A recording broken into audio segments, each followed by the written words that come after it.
This week's book is The Most Magnificent Thing, and it's written by Ashley Spires.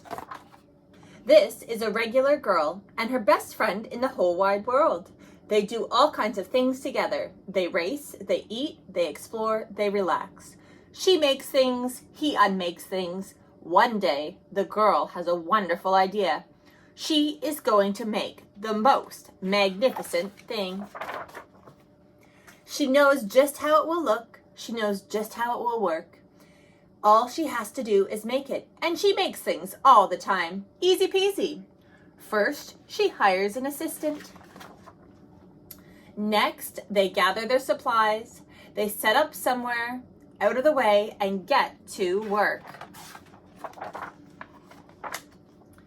She soothes, wrenches, and fiddles. Her assistant circles and tugs and wags. When she is finished, she stands up and takes a look at it. Her assistant gives it a nudge with his paw. This thing is still wrong.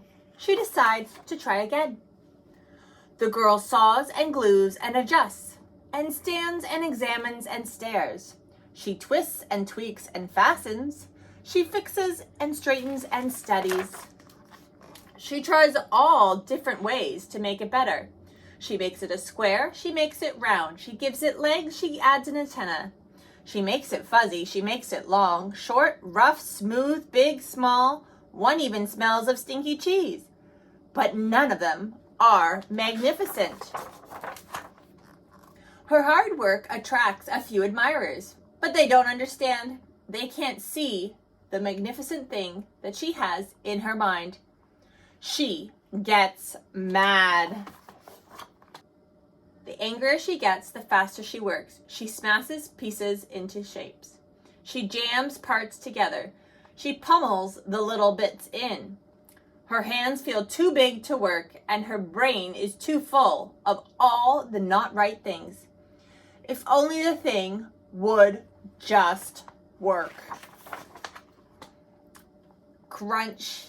The pain starts in her finger. It rushes up to her brain, and she explodes. It is not her finest moment. I'm no good at this. I quit. Her assistant suggests a walk. It's not much help at first, but before long, she starts to feel different. Bit by bit, the mad gets pushed out of her head.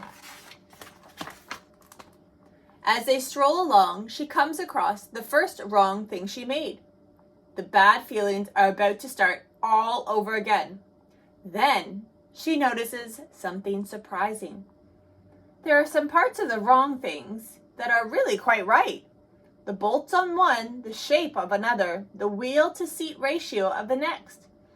There are all sorts of parts that she likes.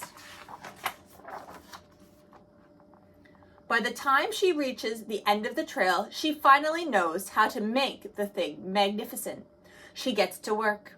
She works carefully and slowly, tinkering, hammering, twisting, fiddling, gluing, painting. Her assistant makes sure there are no distractions. This is perfect to ward off bears. This will stop the leak. This one's all wet. The afternoon fades into evening. Finally, she finishes and alerts her assistant.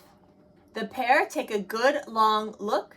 It leans a little to the left, and it's a bit heavier than expected. The color could use a bit of work too, but it's just what she wanted. They climb aboard and take it for a spin. They are not disappointed. It really is the most magnificent thing. And that's this week's story, The Most Magnificent Thing, a story all about trying and trying again. And sometimes you need a little bit of distance and perspective from your idea before you come back to it and you can see it in a whole new light. Have fun tinkering and have a great weekend.